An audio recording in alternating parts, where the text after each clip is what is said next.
December 11, 1978. John F. Kennedy International Airport, New York. It's just past 3 in the morning, and the cold is the kind that gets into your bones and stays there. A black van pulls up to a nondescript cargo building. 6 men in ski masks step out. Within an hour, they will walk away with what was, at the time, the largest cash robbery in American history, nearly $6 million in untraceable currency, jewelry, and gold. No shots fired. No alarms triggered in time. A crime so clean, so surgical, that decades later, most of the money has never been found, and most of the men involved in planning it never lived long enough to spend their share. Behind it all was one man, a red-haired Irish hoodlum with ice in his veins and a body count that would eventually rival the take itself. His name was James Burke. Some called him Jimmy the Gent. Hollywood would later call him Jimmy Conway. But in the real world, in the real streets of Queens, he was something far more dangerous than any movie character could capture, a man who could plan the perfect crime and then spend the rest of his life making sure nobody who helped him pull it off would live to talk about it. Before we go any further into the blood, the betrayal, and the bodies that piled up in the aftermath of the Lufthansa heist, I want to know who's riding along with me tonight. Drop in the comments where you're watching from, and what time it is right where you are. I read every single one, and there's something about knowing exactly where in the world this story is landing that makes it feel real. So tell me, city, country, time on the clock. Now, let's step into the shadows. To understand the man who orchestrated the Lufthansa heist, you have to go back further than the airport, further than the mob, further even than the streets of East New York where he made his name. You have to go back to a hospital room in Manhattan in the summer of 1931, where a woman nobody would ever properly identify gave birth to a baby boy and then, within days, walked out of the building and out of his life forever. There would be no note, no name left behind that meant anything, no family to claim him. The infant was handed over to the state, and the state did what it always does with children nobody wants, it filed him into the system and hoped for the best. He was placed with an Irish immigrant family named Burke, who took him in as a foster child. It's worth pausing here, because so much of what this boy would become in later life traces back to this single fact: James Burke never knew who he really was. Not his blood, not his heritage, not the truth of where he came from. Every gangster in this genre of story usually has some origin, a neighborhood, a bloodline, a father who was already a made man, a mother who scrubbed floors in Sicily before crossing the ocean. James Burke had none of that. He was constructed, quite literally, out of nothing. And children who are built out of nothing have a tendency, when they grow older, to build something enormous around themselves just to prove they exist. The Burke household was not a kind one. There are accounts, fragmented, secondhand, pieced together by biographers and journalists decades later, that suggest young Jimmy was subjected to physical abuse in that home. Whether it came from a foster father with a drinking problem, or a system that simply didn't have the resources to check in on children like him, the result was the same: a boy who learned early that the world was not a safe place, that adults could not be trusted, and that the only person who was ever going to look out for him was himself. By the time he was a teenager, he had already cycled through multiple foster placements. Some accounts have him bouncing between as many as 8 or 9 different homes before he was even old enough to shave. Imagine that kind of instability stacked onto a child's mind. Every time he began to trust an environment, every time he started to believe that maybe this house, this family, this version of stability might hold, it was pulled out from under him. He learned, in the cruelest possible classroom, that permanence was a lie adults told children to keep them quiet. By the time he reached his early teens, Jimmy Burke had already begun what would become a lifelong relationship with the American juvenile justice system. Petty theft. Truancy. Fights that left other boys bloodied in schoolyards and alleyways. He was, by every measure the state used to classify troubled youth, exactly that, troubled. But underneath the label, something else was forming. Burke was smart. Genuinely, dangerously smart.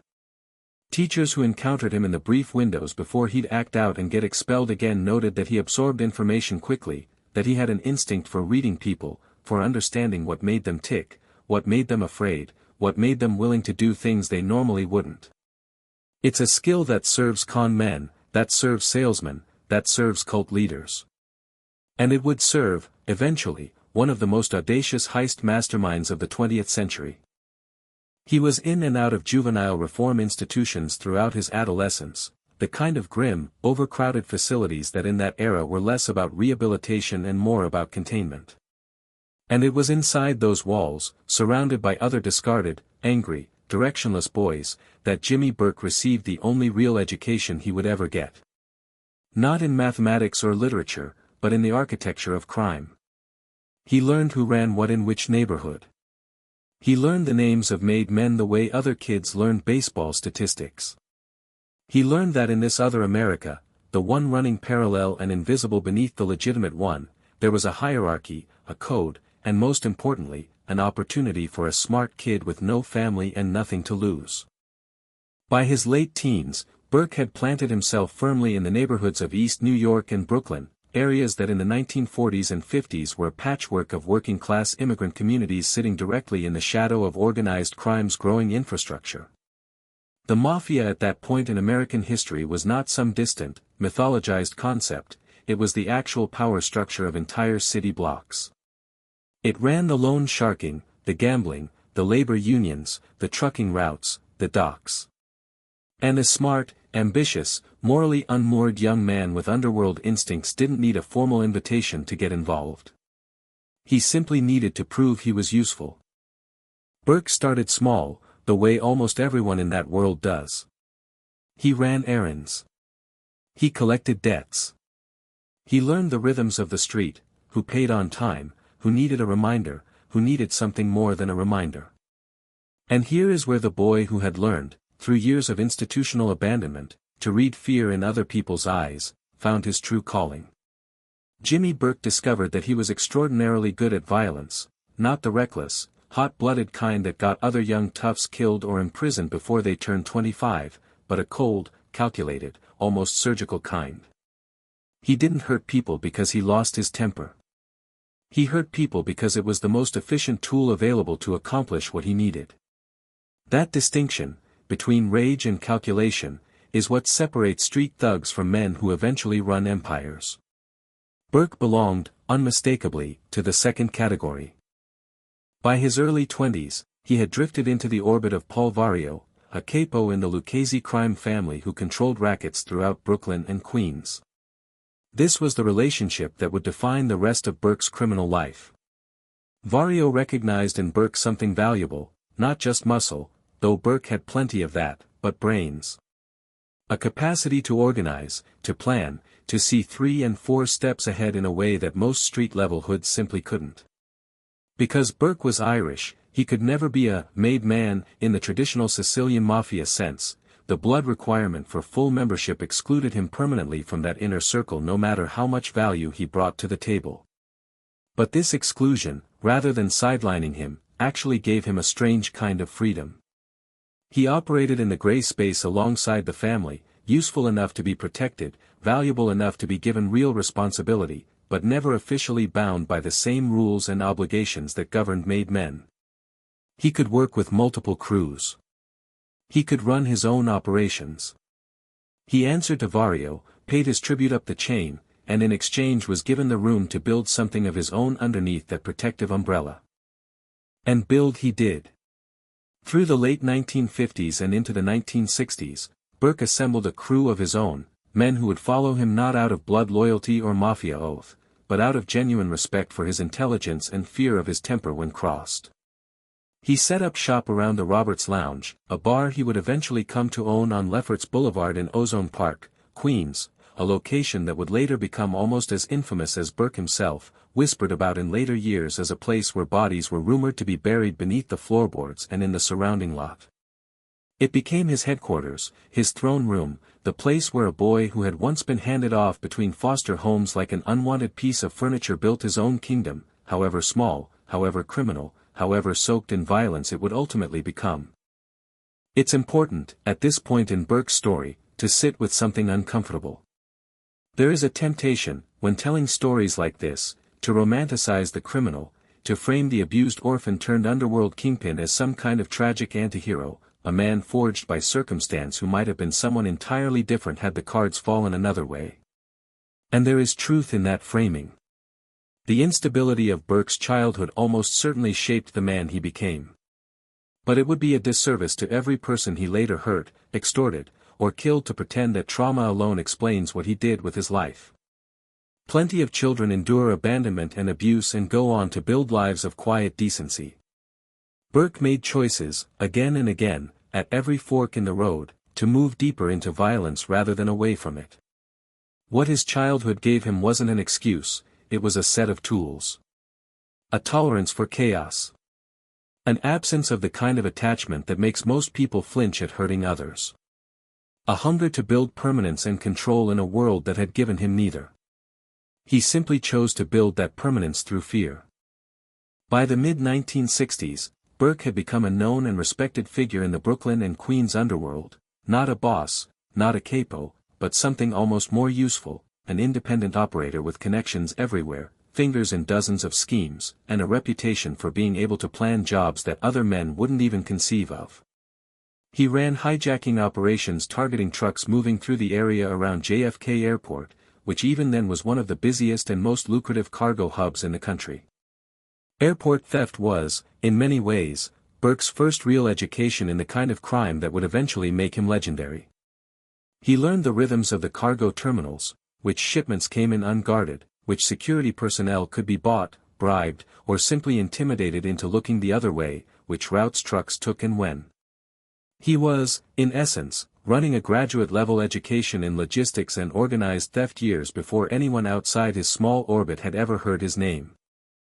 It was also during this period that Burke began cultivating one of the most consequential relationships of his criminal career, his mentorship of a young, ambitious hood named Henry Hill. Hill, half Irish and half Sicilian, occupied a similar liminal space in the underworld as Burke did, connected to the mafia, useful to it, but never able to be fully absorbed into it because of his mixed blood. The two men recognized something of themselves in each other, and Burke took Hill under his wing the way an older brother might, teaching him the rules of the street, introducing him to the right people, showing him how money moved through the underworld and how a smart operator could position himself to catch a share of nearly every stream of it. Hill would later become the single most important cooperating witness in the case that finally brought down pieces of Burke's empire, but that betrayal was still decades away. In the 1960s, all Hill saw in Burke was a mentor, a father figure, arguably the closest thing to a stable parental relationship either man had ever experienced. It's a bitter irony worth sitting with, the boy who never had a real father figure of his own became, in his twisted way, exactly that for another lost young man, and it was that same young man who would ultimately hand him over to federal prosecutors. Throughout the late 1960s and into the 1970s, Burke's reputation continued to grow in both directions simultaneously, as a criminal mastermind capable of extraordinary planning, and as a man whose temper, when triggered, resulted in bodies. He was suspected, though rarely charged, in numerous killings throughout this period, men who owed him money and couldn't pay, men who threatened to talk to police, men who simply became inconvenient to have around. Burke understood something that many criminals never grasp, that violence, used sparingly but decisively, is a far more effective deterrent than violence used constantly. He didn't need to be feared for random cruelty. He needed to be feared for what happened to people who crossed him, a much more precise, much more useful kind of terror. It kept his crew loyal not out of love, but out of the certain knowledge of what disloyalty would cost. By the time the 1970s arrived, James Burke was no longer simply a promising young hood with connections to the Lucchese family. He had become something more specific, more dangerous, and more historically significant, a man whose criminal ambitions were beginning to outgrow the small-time hijackings and loan-sharking rackets of his youth. He wanted something bigger. Something that would prove, once and for all, that the abandoned infant with no name and no family could build something no one would ever be able to take away from him. He didn't know it yet, sitting in the back booth of Robert's lounge running his operations and holding court over his crew of loyal but expendable men, but the biggest opportunity of his life was quietly assembling itself just a few miles away, inside a cargo building at John F. Kennedy International Airport, an opportunity that would make him, for one brief and blood-soaked moment in American history, the mastermind behind the single largest cash heist the country had ever seen. But that story, the planning, the betrayal, the blood that followed, is where we're headed next. Every great heist in history begins the same way, not with a plan, but with a whisper. A conversation in a place where no one is supposed to be listening, between two men who trust each other just enough to say the dangerous thing out loud. For James Burke, that whisper came sometime in the mid-1970s, carried to him through a chain of connections that stretched from the streets of Ozone Park all the way to a cargo hangar owned by a German airline that most working-class New Yorkers had never given a second thought to. Lufthansa. The name meant nothing to the average person walking through JFK's terminals, just another airline, another set of gates, another set of planes taking off toward Frankfurt and Munich. But to a small handful of men who understood exactly what flowed through that airline's cargo operation twice a month, Lufthansa meant something else entirely. It meant American currency. Millions of dollars in cash, flown back from West Germany, where it had been sent to pay and supply U.S. military personnel stationed overseas, now returning home as old, worn, unmarked bills scheduled for retirement and replacement by the Federal Reserve. To understand why this mattered so much, you have to understand what made this particular shipment different from every armored car and every bank vault that criminals had been trying to crack for decades. Marked bills, sequential serial numbers, die packs, bait money, these were the tools banks and armored transport companies used to make stolen cash traceable, to make it a liability rather than an asset the moment it left the building. But the money moving through Lufthansa's cargo terminal was headed for destruction. It was old currency being pulled out of circulation, being flown back to the United States specifically because it was no longer useful as traceable, trackable money. In the eyes of the Federal Reserve, it was already as good as shredded. Which meant that to anyone clever enough to intercept it before it reached its final destination, this was, for all practical purposes, the cleanest money in America. Untraceable. Unmarked. Completely and totally usable the moment it left the building. The man who first brought this information into Burke's orbit was a low-level Lufthansa cargo employee named Louis Werner, a man drowning in gambling debts, the kind of debts that had already put him on the radar of a local bookmaker connected to Burke's crew. This is worth pausing on, because it reveals something essential about how heists like this actually come together in the real world, far away from the polished fiction of Hollywood heist movies where a criminal mastermind assembles a team of specialists through cunning and charisma alone. In reality, the Lufthansa heist began the way most inside jobs begin, with debt, desperation, and the particular vulnerability of a man who owes money he cannot pay to people who are not interested in payment plans. Werner had gotten himself in deep with a bookmaker named Martin Krugman, who was himself connected, through layers of underworld relationships, to Burke's crew and to Henry Hill, the young protégé Burke had been grooming for over a decade by this point. When word filtered up through the chain that a cargo supervisor at Lufthansa was underwater on gambling debts and had access to information about massive cash shipments coming through the terminal, it reached exactly the kind of ears that knew precisely what to do with it. Krugman brought the information to Hill. Hill brought it to Burke.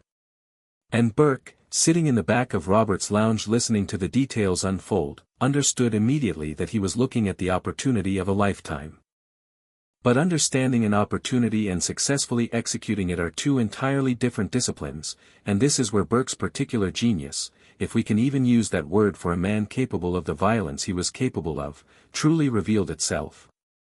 A lesser criminal, hearing about millions of untraceable dollars sitting in a cargo building, would have wanted to move immediately, driven by greed and impatience. Burke did the opposite. He understood that a job of this magnitude required something the crews he usually ran with rarely practiced: patience. Discipline. Real intelligence gathering, stretched out over months, sometimes longer, until every variable had been accounted for and the risk of failure had been reduced to the absolute minimum. He began pulling in information from Werner through the intermediaries, slowly building a complete picture of how the Lufthansa cargo operation actually functioned. How much cash moved through on a typical shipment. What days and times these shipments arrived. How the cargo building was secured, what locks, what alarm systems, what security personnel patrolled the building and on what schedule. Who had keys to which doors. Where the vault itself was located inside the building, and crucially, what its actual physical security measures were once you were inside. Werner, terrified of his debts and increasingly entangled with men he understood by this point could make his life very difficult if he didn't cooperate, provided information steadily over an extended period, likely without fully grasping the scale of what he was setting in motion. What emerged from this intelligence gathering was almost too good to be true, and Burke, ever the calculating mind, likely spent considerable time suspecting a trap, wondering if this was somehow too easy, too perfect.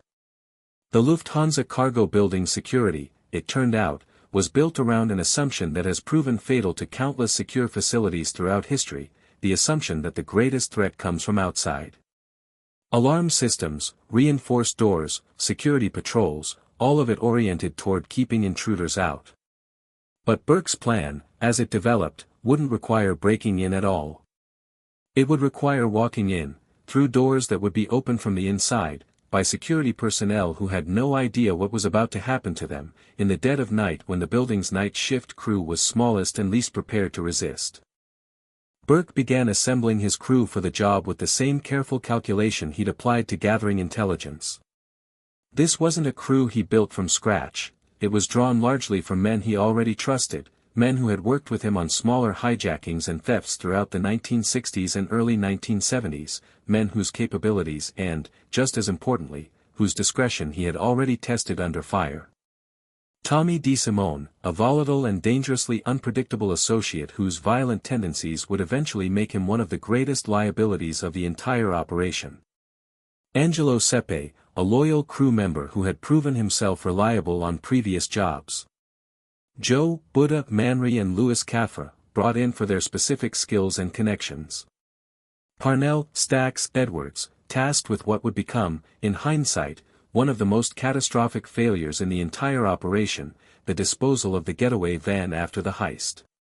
And hovering above all of them, providing protection, oversight, and the connections necessary to make the whole operation possible in the first place, was Paul Vario, the Lucchese capo whose blessing and resources made a job of this magnitude feasible for a crew that, despite Burke's ambitions, was still operating largely outside the formal structure of the mafia itself. The planning stretched across months, and it's worth sitting for a moment with the psychological texture of that stretch of time, because this is where Burke's discipline is most visible and most instructive. Heists that fail, historically speaking, tend to fail not because the initial concept was flawed but because greed or impatience compressed the planning phase, left variables unaccounted for, or led crews to rush execution before every piece was truly in place. Burke resisted that impulse.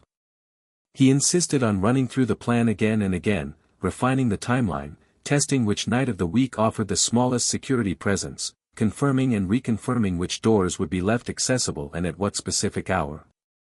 He wanted a night when the cash reserves sitting in the vault would be at their absolute peak, the days immediately following one of Lufthansa's regular currency shipments from West Germany, before the money had been transferred out to the Federal Reserve for processing and destruction.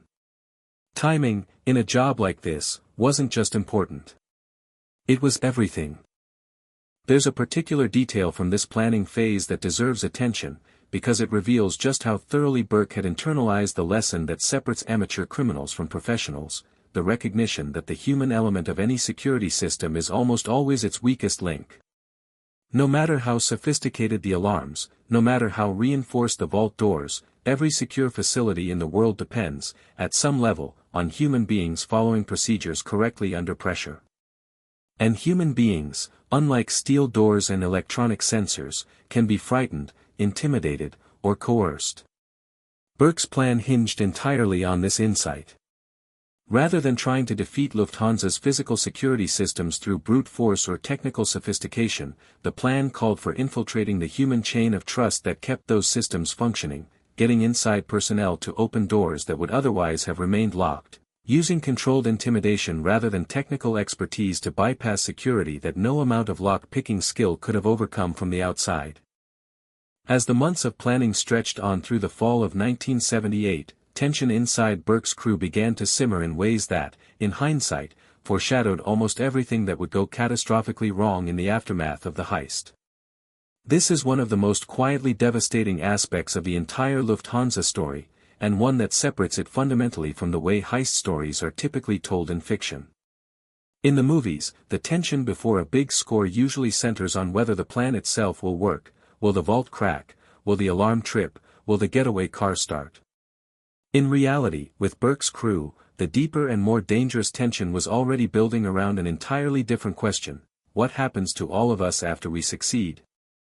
Because a crew this large, pulling off a heist this significant, immediately creates a problem that has nothing to do with vaults and alarms and everything to do with human nature. $6 million split among a dozen or more participants is still an enormous amount of money for each individual man, but it's also an enormous target for greed, for suspicion, for the paranoid arithmetic that begins the moment men who don't fully trust each other realize they're all about to become instant millionaires simultaneously. Burke, more than anyone in his crew, understood this danger with a clarity that bordered on prophecy. He had spent his entire adult life inside criminal organizations, watching partnerships dissolve into betrayal, watching successful scores turn men against each other the moment the money hit the table. He knew, even before the job had been executed, that the greatest threat to his crew's survival wasn't going to come from the FBI or the NYPD or Lufthansa security.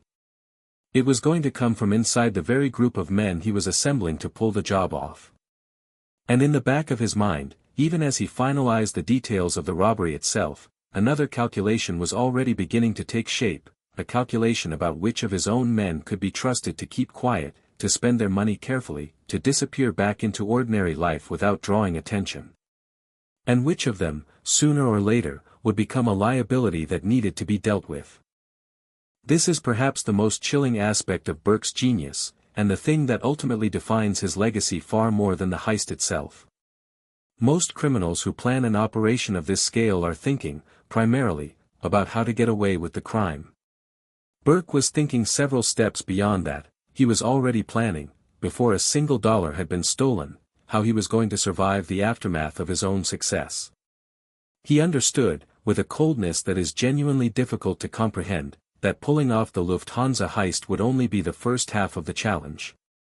The second half, the much longer, much more dangerous half, would be making sure that no one involved lived long enough, or stayed loose-lipped enough, to bring the entire operation crashing down around him. By late November of 1978, the plan had been refined to its final form. The crew would strike in the early morning hours, when the cargo terminal's night shift was thinnest and the vault's cash reserves were at their highest point following a recent currency shipment from overseas. Werner's intelligence had given them everything they needed: the layout of the building, the timing of security rounds, the location of the vault, even details about which employees would likely be on duty and how they were expected to respond under the specific kind of controlled, professional intimidation Burke's crew intended to use. There would be no gunfire if everything went according to plan. No unnecessary violence. Just calm, controlled, terrifying efficiency, men in masks moving through a building with the kind of confidence that comes only from knowing, with near total certainty, exactly where you're going and exactly what obstacles will or won't be in your way. As December arrived and the target date drew closer, something in the air around Robert's lounge shifted, the particular electric tension that surrounds men on the edge of doing something that will either make them rich beyond their imagination or destroy them completely. Burke moved through those final days with the outward calm of a man who had already run the operation successfully 100 times in his mind, wargaming every possible complication, every possible failure point, every possible way an ordinary night at JFK Airport could turn into a catastrophe. He had built his entire life, from the moment he was abandoned as an infant through decades of calculated violence and criminal enterprise, toward moments exactly like this one, moments where discipline, patience, and an absolute willingness to do whatever was necessary converged into a single, decisive act. On the night of December 10th into the early hours of December 11th, 1978, that moment finally arrived. A van pulled away from a designated meeting point in Queens, carrying 6 men toward John F. Kennedy International Airport and toward the cargo building where nearly $6 million in cash and jewelry sat waiting behind doors that were about to be opened not by force, but by fear. What happened over the course of the following hour would become one of the most audacious and consequential crimes in American history, a heist so clean, so well executed, that it would take federal investigators years to even begin piecing together who was responsible. But for Burke, the true test of his genius wasn't going to be the robbery itself. It was going to be everything that came after, the unraveling of trust, the tightening noose of federal investigation, and the brutal, methodical campaign of silence that would leave a trail of bodies across New York City in the months that followed, as James Burke did exactly what he had quietly planned to do from the very beginning, make absolutely certain that dead men tell no tales. There is a particular kind of silence that exists only in the hour before something irreversible happens, the silence of men sitting in a van in the dark, breathing slow, running through a plan they have already rehearsed 100 times in their heads, knowing that in a few minutes there will be no more rehearsal, only execution. That was the silence inside the vehicle that pulled up near the Lufthansa cargo building at JFK Airport in the small hours of December 11, 1978. 6 men. Ski masks. A plan built on months of patient intelligence gathering, and a target that, if everything went according to Burke's calculations, would never even have the chance to trigger a proper alarm before the entire operation was finished and the crew was gone. The building itself sat in the unglamorous, industrial section of the airport that most travelers never see, a low, functional structure surrounded by chain-link fencing, tucked among the cargo operations of a dozen other airlines, indistinguishable from the outside from any other warehouse processing freight in the dead of night. But inside, it held something extraordinary, a vault containing the remnants of a currency shipment from West Germany, cash being cycled back to the United States for retirement, along with a smaller quantity of jewelry being transported through the same secure channel. To the night shift working inside, it was just another overnight rotation. They had no reason to believe that this night would be any different from the hundreds of uneventful nights that had come before it. The crew's method of entry was, in its own way, a perfect distillation of everything Burke had learned across 2 decades in the underworld about how real security actually fails. There was no dramatic breach, no explosive charge blown against a reinforced door, none of the cinematic flourishes that heist films rely on to generate visual excitement. Instead, the plan exploited the single greatest vulnerability in any secure facility, the fact that doors get opened by people, and people can be made to open them. Using the intelligence gathered through Louis Werner and the layers of insiders his gambling debts had exposed him to, Burke's men understood precisely which entry point would be used by employees during a specific window of the overnight shift, and they positioned themselves to take control of that access point the moment it opened. Once inside, the crew moved with the kind of speed and coordination that comes only from extensive rehearsal. Employees on duty inside the building were quickly confronted and brought under control, not through gratuitous violence, but through the specific, calculated intimidation that had defined Burke's entire criminal philosophy. The goal was never to hurt these men. Bodies and injuries complicate a crime scene, draw more intense police attention, and increase the odds of witnesses providing detailed, motivated testimony to investigators. Burke understood this instinctively. Fear, properly applied, achieves everything violence achieves, without the same investigative fallout. Employees were restrained, kept calm, told explicitly and repeatedly that cooperation meant no one would be harmed. It was a performance of controlled menace, precisely calibrated to produce compliance without triggering panic or resistance that might force the crew's hand into actual violence. With the building secured and employees under control, the crew moved toward the vault itself, the culmination of everything the operation had been built around. And here, the months of patient intelligence work paid their full dividend. The vault's location, its access procedures, even details about how the cash inside was organized and stored had all been mapped out in advance through Werner's information. There was no fumbling, no searching, no wasted motion. The crew moved directly to their target with the confidence of men who had, in every sense that mattered, already robbed this vault 100 times in rehearsal inside their own minds. What they found inside exceeded even their own expectations. Stacks of American currency, unmarked, unsequenced, completely untraceable, cash that had been in circulation among U.S. military personnel stationed in West Germany and was now on its way back to the Federal Reserve for retirement and destruction. Alongside the cash sat a quantity of jewelry, also awaiting processing, adding further value to what was already shaping up to be a genuinely staggering haul.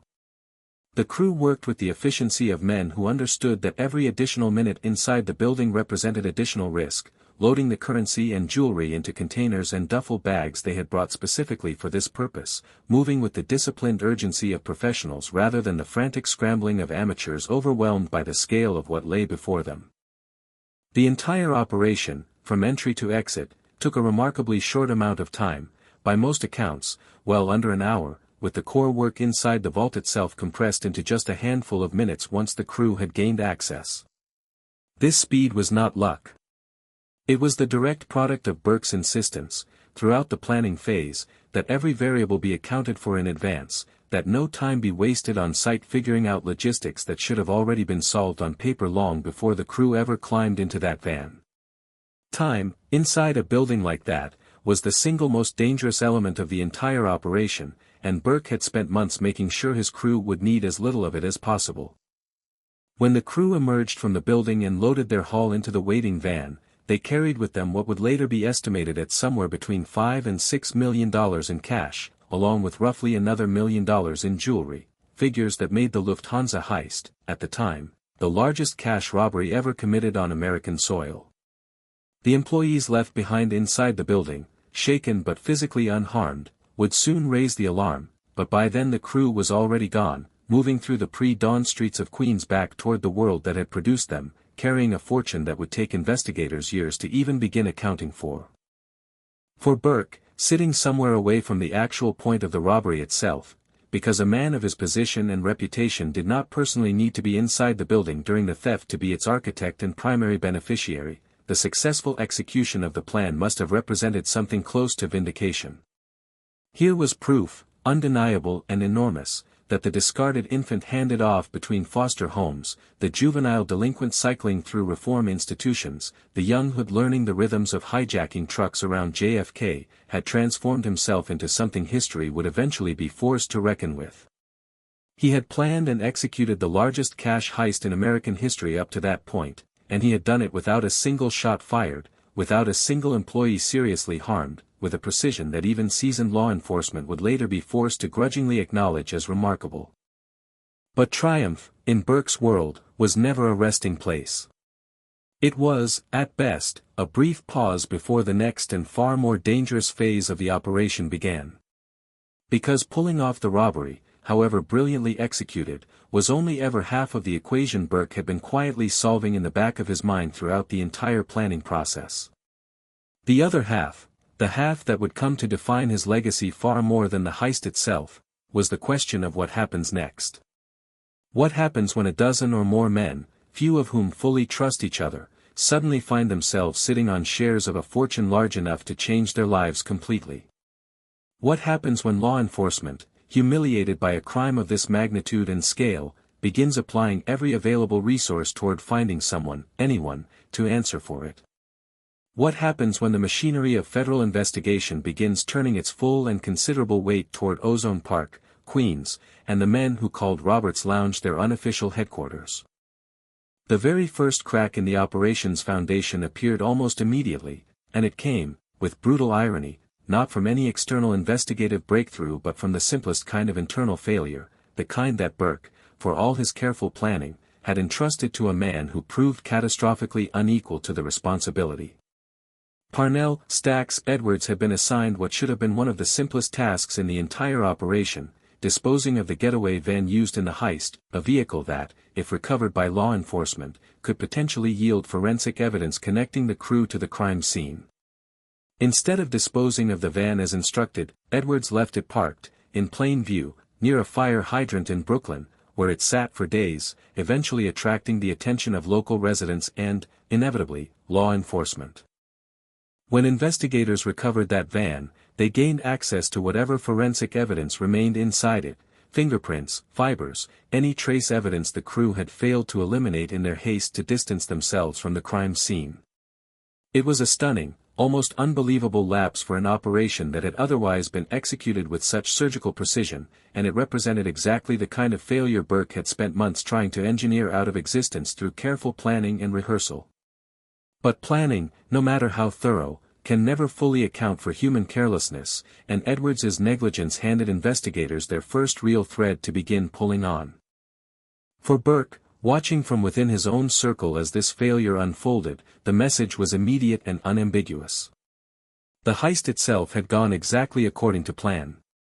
But the aftermath was already beginning to unravel in ways that threatened everything he had built. And in the particular moral universe that Burke inhabited, one where loyalty was valued only insofar as it served survival, where mistakes were not learning opportunities but existential threats, there was only one response available to a man who had entrusted a simple task to someone incapable of executing it. Parnell Edwards would not live long enough to explain his negligence to federal investigators. Within days of the van's recovery, Edwards was found dead, shot multiple times, in an apartment in Brooklyn, the first body, but by no means the last, in what would become one of the most extraordinary campaigns of methodical, self-protective violence in the history of American organized crime. It was the beginning of a pattern that would come to define the months following the Lufthansa heist, a pattern that transformed what should have been the crowning achievement of Burke's criminal career into something closer to a slow-motion massacre. Because Burke, more than perhaps any other criminal figure of his era, understood a brutal mathematical truth about crews of this size: the greater the number of people who knew the details of an operation, the greater the statistical certainty that eventually, someone would talk, whether through carelessness, arrest, financial desperation, or simple human weakness under the pressure of a federal investigation bearing down with everything it had.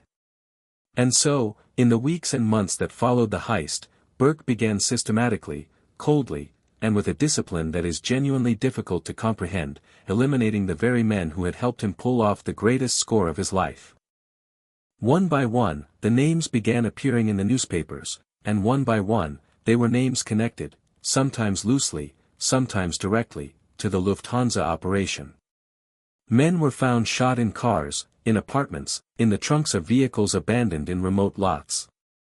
Some disappeared entirely, their bodies never recovered, their fates left to speculation that would persist for decades. The pace and scale of the killings were staggering even by the standards of organized crime violence in that era, a body count that would eventually be estimated at somewhere between 8 and 11 individuals connected, directly or peripherally, to the Lufthansa crew, all dead within roughly a year and a half of the heist itself. What made this campaign of violence so uniquely chilling was not simply its scale, but its logic. Burke was not killing out of rage or revenge. He was killing out of pure, calculated risk management, treating human lives as liabilities to be eliminated with the same dispassionate efficiency he had once applied to planning the heist itself. Men who had trusted him, who had risked everything alongside him for a share of the fortune he had promised them, were being systematically erased not because they had betrayed him, but because they represented the statistical possibility that they eventually might.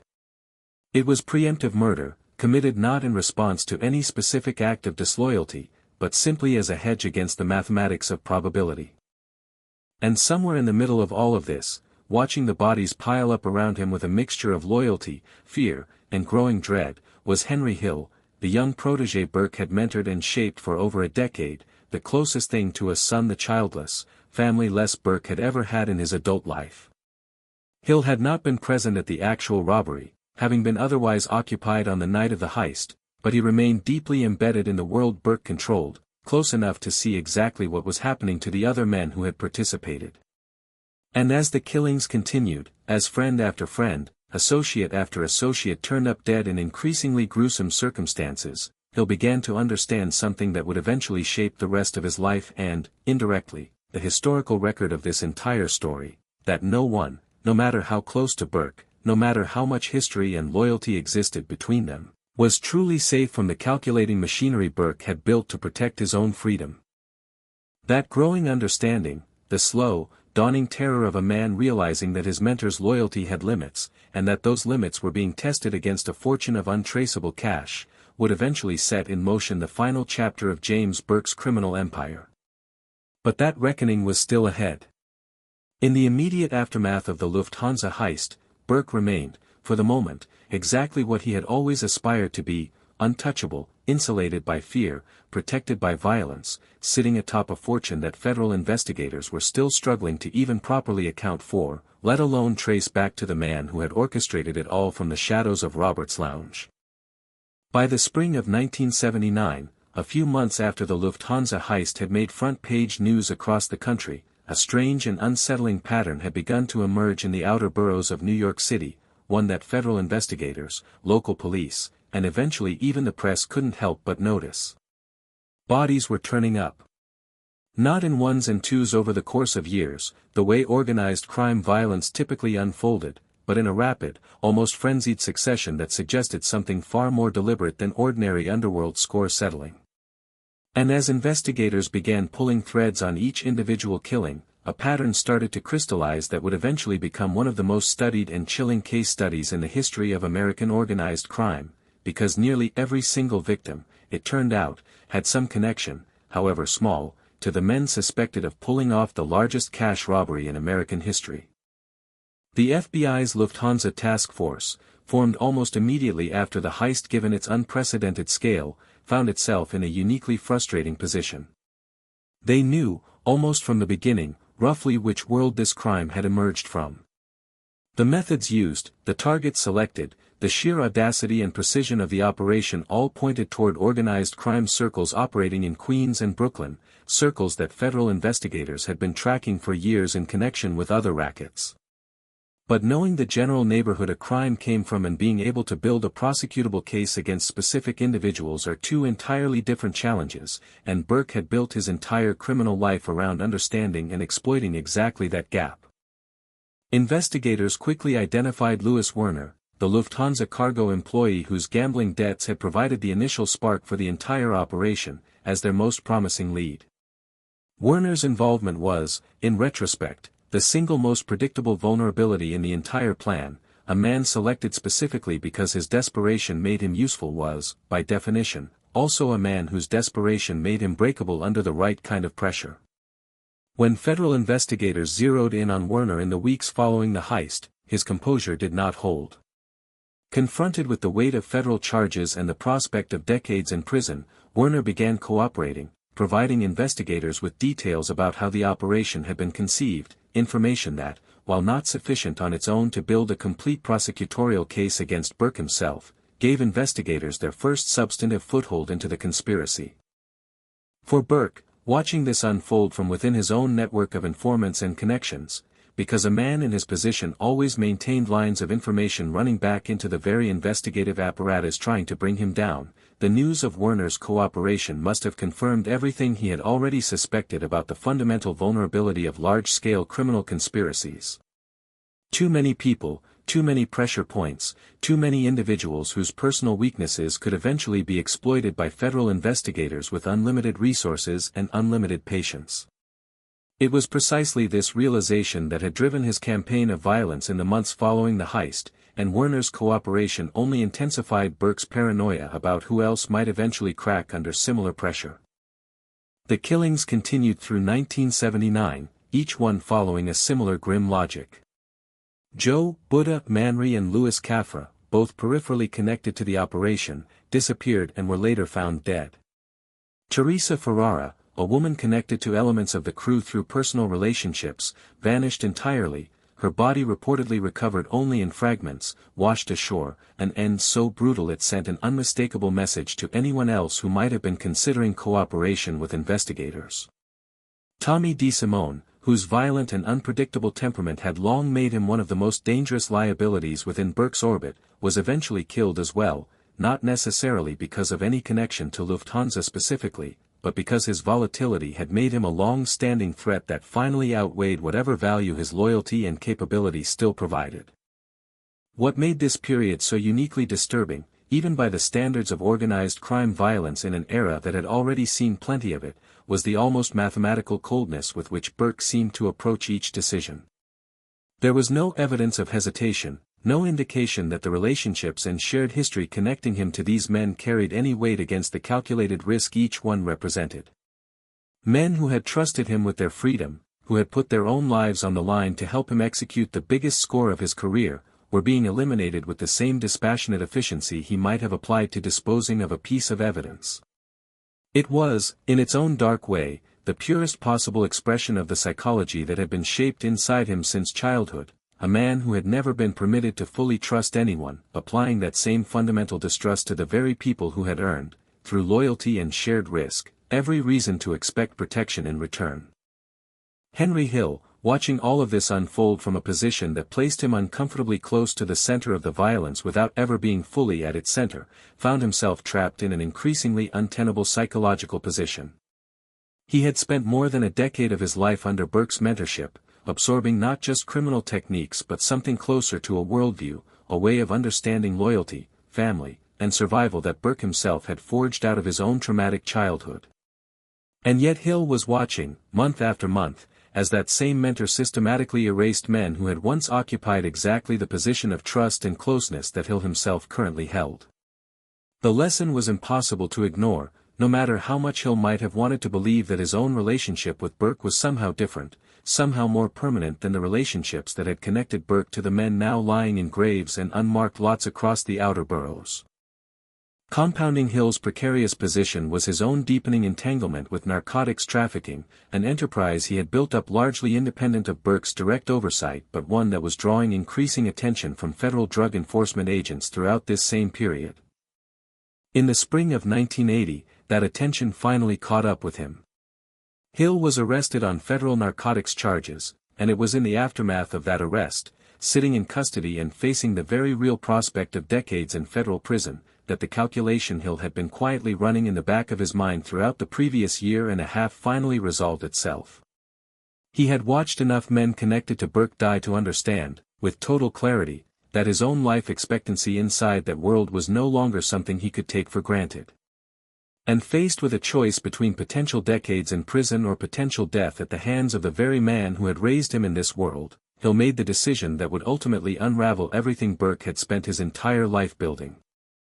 Hill agreed to cooperate with federal investigators, entering into what would become one of the most consequential cooperation agreements in the history of organized crime prosecution in America.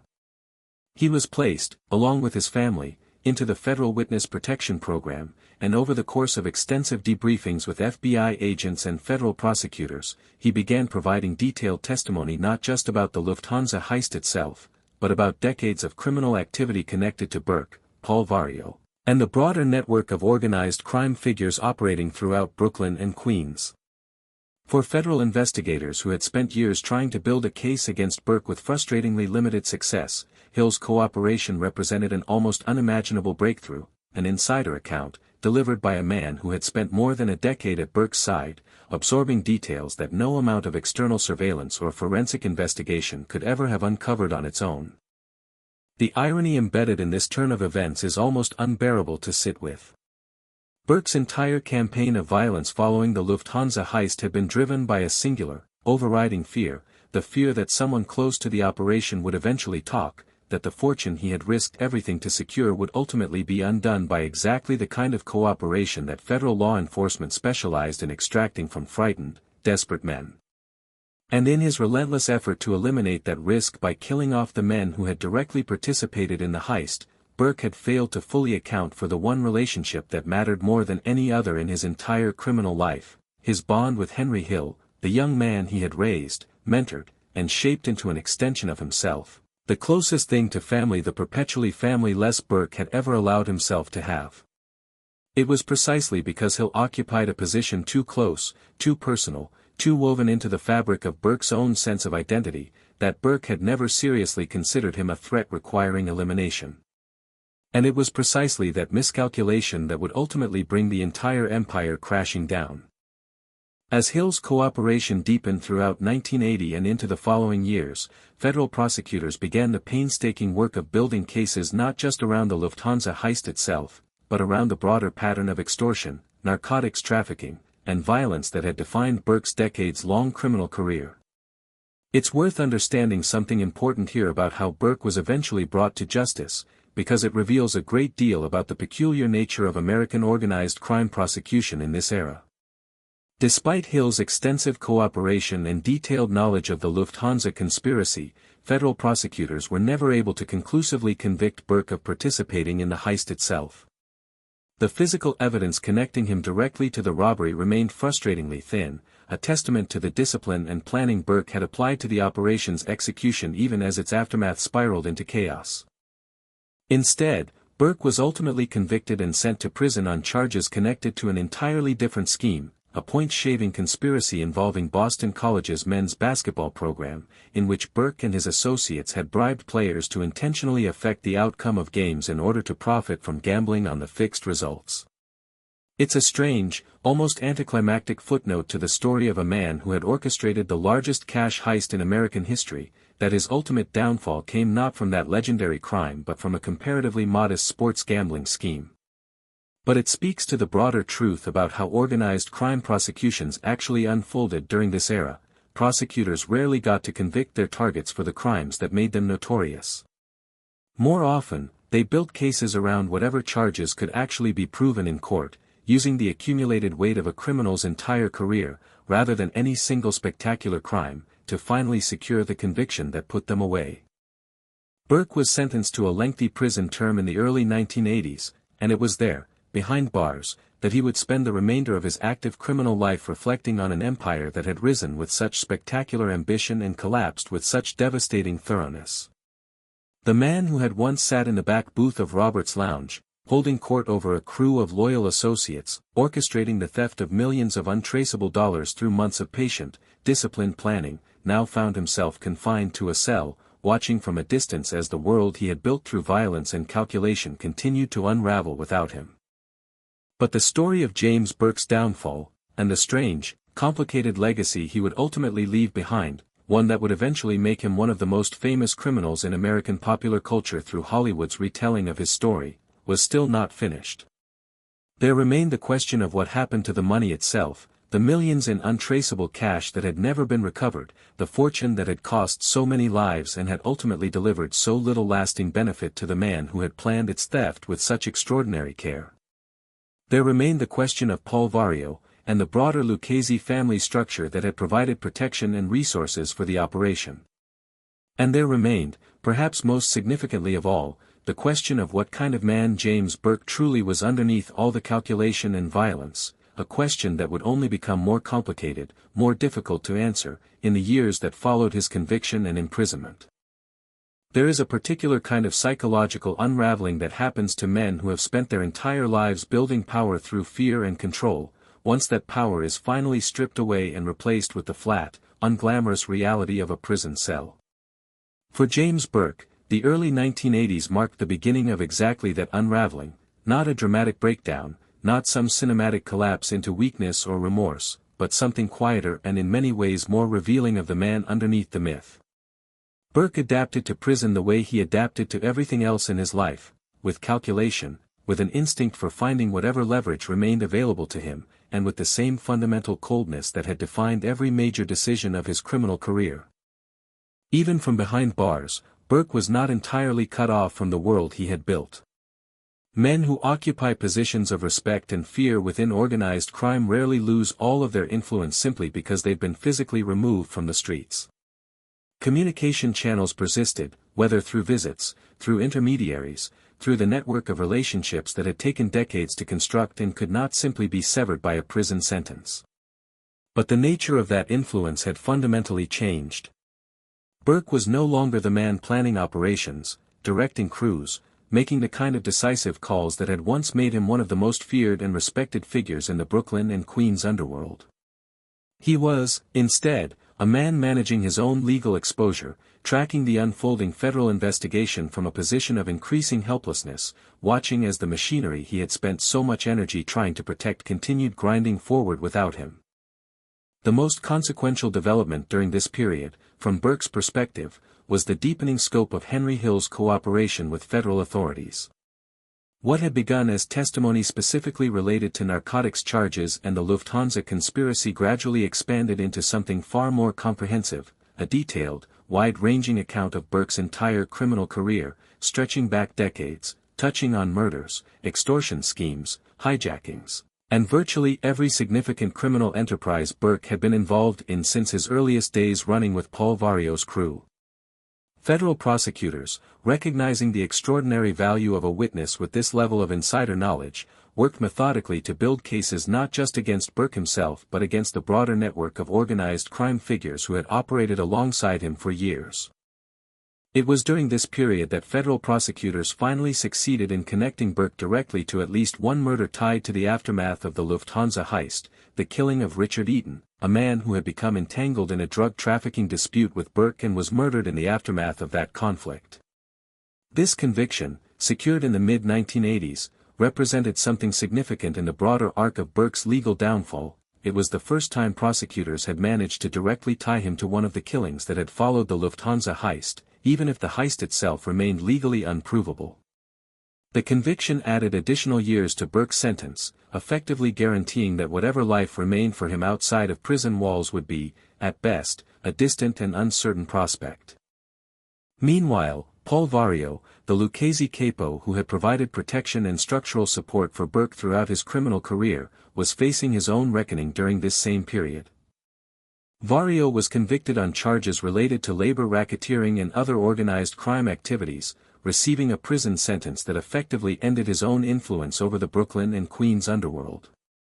The relationship between Vario and Burke had always been one of mutual benefit rather than deep personal loyalty. Vario had recognized Burke's talents and provided him the protective umbrella under which his ambitions could flourish, while Burke had generated wealth and value that flowed back up the chain to Vario and the broader Lucchese family structure. With both men now imprisoned, the particular ecosystem that had allowed Burke to rise from small-time hijacker to mastermind of the largest cash heist in American history had effectively ceased to exist. It's worth pausing here to reflect on something that becomes increasingly clear as this story moves toward its conclusion: the strange, almost paradoxical relationship between the scale of Burke's criminal achievement and the actual material benefit he derived from it.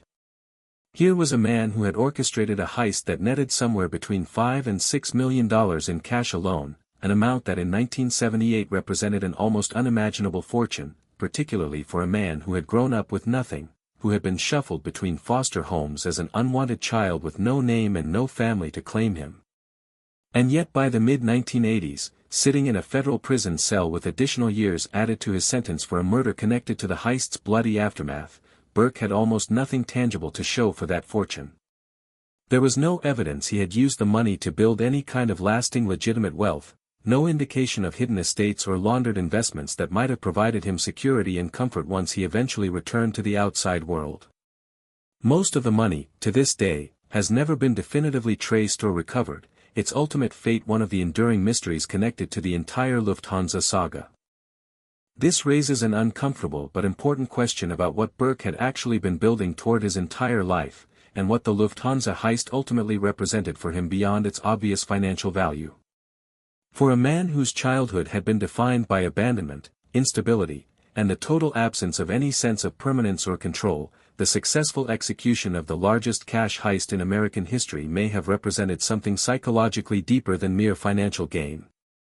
It was proof, undeniable and historic, that the discarded infant handed between foster homes had built something no one could take away from him, not the money itself, necessarily, but the achievement, the reputation, the undeniable fact that he had outsmarted an entire security apparatus and walked away clean.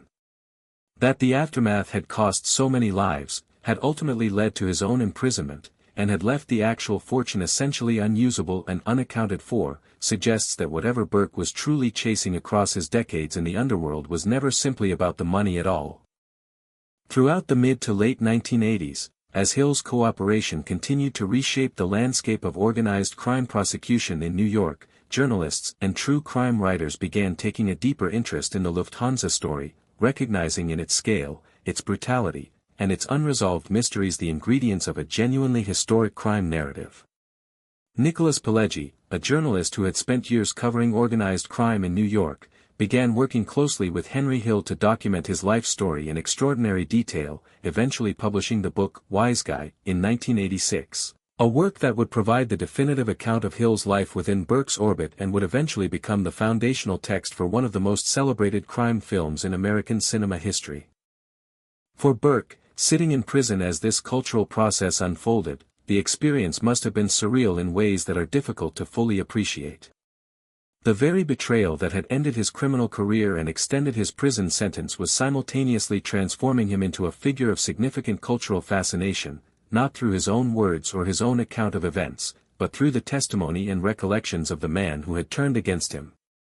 Burke was becoming, against his will and entirely on someone else's terms, a character in someone else's story, his life and crimes filtered through the perspective of the protégé whose cooperation had helped put him behind bars.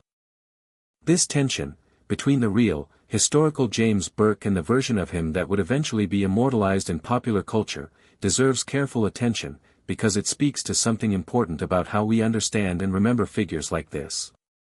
The Burke who emerges from court records, FBI files, and journalistic investigation is a man defined overwhelmingly by calculation and violence, a figure whose childhood trauma may help explain but never excuses the decades of harm he inflicted on others, up to and including the systematic murder of men who had once trusted him as a friend and mentor.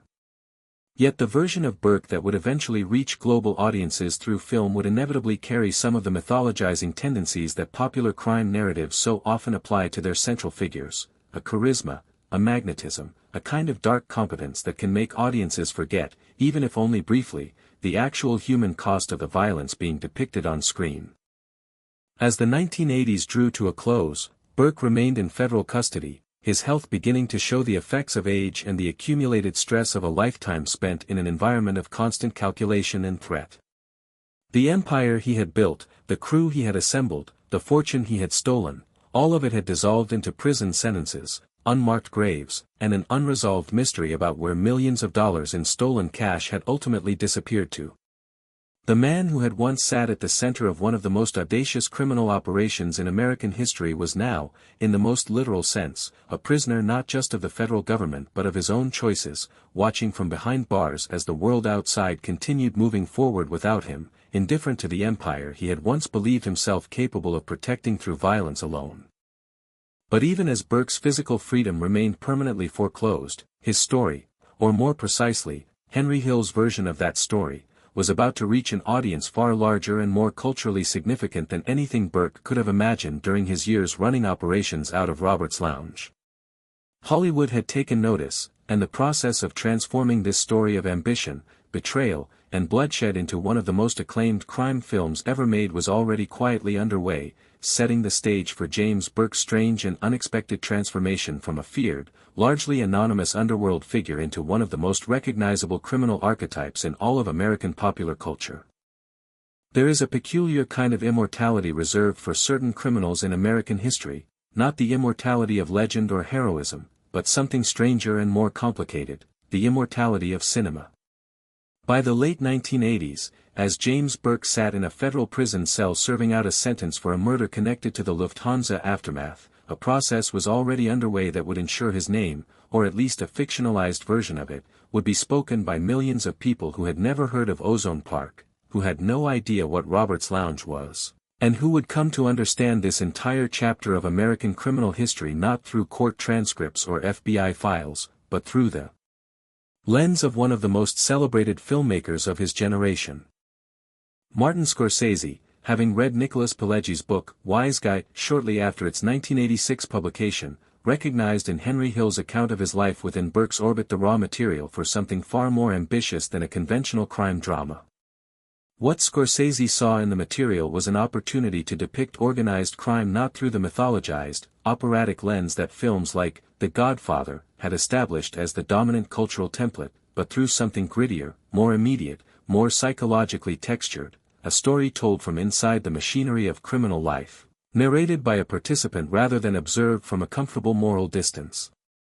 Scorsese and Pileggi collaborated on adapting the book into a screenplay, and by the early 1990s, production was underway on what would eventually become Goodfellas, released in 1990 to overwhelming critical acclaim and enduring cultural significance. In this film, the character based on James Burke was named Jimmy Conway, portrayed by Robert De Niro in a performance that would become one of the most iconic and studied depictions of organized crime in American cinema. It's worth sitting with the strange irony embedded in this transformation. The real James Burke, at the time the film was being made, was sitting in a federal prison, largely forgotten by the general public, known only within the relatively narrow circles of organized crime historians, federal investigators, and journalists who had followed the Lufthansa case closely. And yet within a few short years, an entirely fictionalized version of him, sharing his essential biography, his relationship with a Henry Hill-inspired character, his role in orchestrating a Lufthansa-style heist, but reimagined through Scorsese's directorial vision and De Niro's performance, would become one of the most recognizable and culturally influential criminal characters in the history of American film.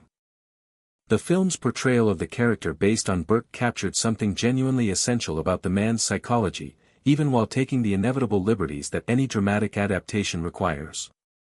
Jimmy Conway, as depicted in the film, embodies the same calculating coldness, the same capacity for genuine warmth and mentorship alongside a willingness to eliminate anyone who threatened his freedom, that defined the real Burke's relationship with his own crew and with Henry Hill specifically.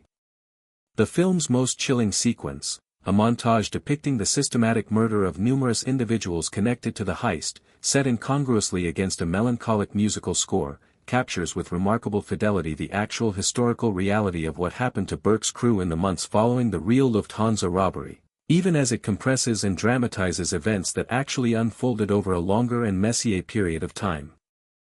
Goodfellas would go on to be nominated for 6 Academy Awards, winning Best Supporting Actor for Joe Pesci's performance as a character based on Tommy DeSimone, and would eventually be recognized by numerous critical bodies and film institutions as one of the greatest films in American cinema history. Its cultural influence extended far beyond typical crime film reception. Its dialogue, its visual style, its narrative structure would go on to influence countless subsequent films and television series, and its central performances would become touchstone reference points for an entire generation of actors and filmmakers studying how to portray organized crime with psychological authenticity rather than romanticized spectacle. For James Burke himself, the film's release and subsequent cultural impact occurred almost entirely outside his own direct experience or control.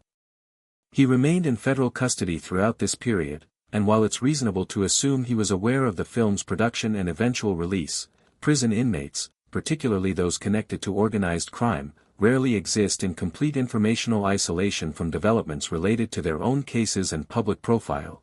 There is something profoundly strange about a man watching, from behind bars, as a fictionalized version of his own life became one of the most celebrated artistic achievements in the history of American cinema.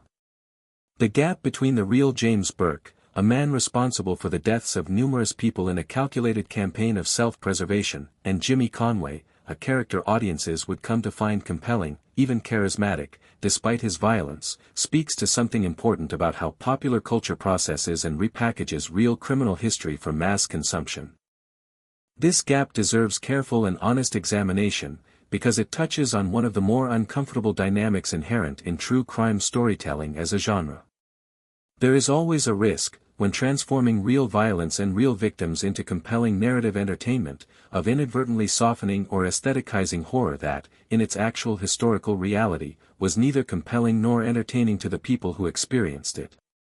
The real men killed in the aftermath of the Lufthansa heist were not supporting characters in someone else's dramatic arc, they were individuals with families, with their own hopes and fears, whose deaths represented actual, irreversible tragedy rather than narrative device. Burke's transformation into a cinematic icon, however brilliantly executed by Scorsese and De Niro, inevitably involves a kind of narrative alchemy that turns real suffering into aesthetic experience, and it's worth holding that tension honestly rather than allowing the brilliance of the filmmaking to entirely obscure the human cost of the actual history being depicted. Burke's health continued to decline throughout the early 1990s, the accumulated weight of decades of stress, violence, and now years of imprisonment taking its toll on a body that had once moved through the world with such calculated confidence and physical menace. Reports from this period describe a man increasingly diminished by illness, a far cry from the imposing, feared figure who had once held court at Robert's Lounge, who had once orchestrated the theft of millions of untraceable dollars through months of patient, disciplined planning. Cancer, in particular, would come to define the final chapter of Burke's life, spreading through his body with the same relentless, unstoppable quality that had once characterized his own campaign of violence against the men who had helped him execute the Lufthansa heist. On April 13, 1996, James Burke died in prison, succumbing to cancer at the age of 64, having spent the final years of his life confined behind bars, watching from a distance as the world outside continued to reckon with, mythologize, and ultimately commercialize the story of his own criminal life. He died without ever being convicted for the Lufthansa heist itself, the crime that had made him historically significant, that had cemented his place in the annals of American criminal history, remained, in the strictly legal sense, something prosecutors were never able to definitively pin on him. He was convicted, ultimately, for other crimes, the murder of Richard Eaton, various other charges connected to his decades in organized crime, but the specific act that made him famous, the heist that inspired a Hollywood film watched by millions of people around the world, was never something a court of law formally attributed to him. There is something genuinely haunting about that fact, something that speaks to the fundamental limitations of the justice system when confronted with criminals disciplined and careful enough to insulate themselves from direct legal accountability even while orchestrating history-making crimes. Burke had spent his entire adult life understanding, with a clarity that few criminals of his era ever achieved, that the greatest danger to his freedom was never the crime itself but the evidence and testimony that could connect him to it. He had planned the Lufthansa heist with exactly that principle in mind, and even as his campaign of preemptive murder failed to prevent Henry Hill's eventual cooperation, even as that cooperation led directly to his own downfall and imprisonment, the specific legal architecture of American criminal prosecution still proved unable to formally convict him of the one crime that had defined his entire historical legacy. Burke's death in 1996 marked the quiet, almost anticlimactic conclusion of a life that had, at its peak, represented one of the most audacious and consequential criminal careers in American history. There was no dramatic final confrontation, no last stand, no cinematic conclusion befitting the scale of what he had once accomplished. Just a man dying of cancer in a prison hospital, his empire long since dissolved, his crew long since dead or scattered, his fortune never recovered, his name known to the wider world not through his own actions but through a fictionalized character played by one of the most celebrated actors of his generation. It is, in its own way, a fitting and deeply ironic conclusion to the story of a man who spent his entire life trying to build something permanent out of nothing, only to discover that the only permanence he ultimately achieved was as a character in someone else's story, filtered through someone else's memory, packaged for an audience that would never fully understand the real human cost behind the compelling drama unfolding on their screens. But the story of the Lufthansa heist itself, its money, its mysteries, its lasting impact on how Americans understand organized crime, did not end with Burke's death. There remained the enduring question of where nearly $6 million in stolen cash and jewelry had actually gone, a mystery that investigators, journalists, and true crime enthusiasts continue to probe even decades later. There remained the broader legacy of the heist as a turning point in how federal law enforcement approached organized crime prosecution in New York. And there remained, perhaps most significantly, the question of how we should ultimately understand a man like James Burke, not as a cinematic archetype, not as a symbol, but as a real historical figure whose childhood trauma, criminal genius, and capacity for calculated violence combined to produce one of the most consequential and troubling criminal legacies in American history. Nearly $6 million in cash. $1 million more in jewelry.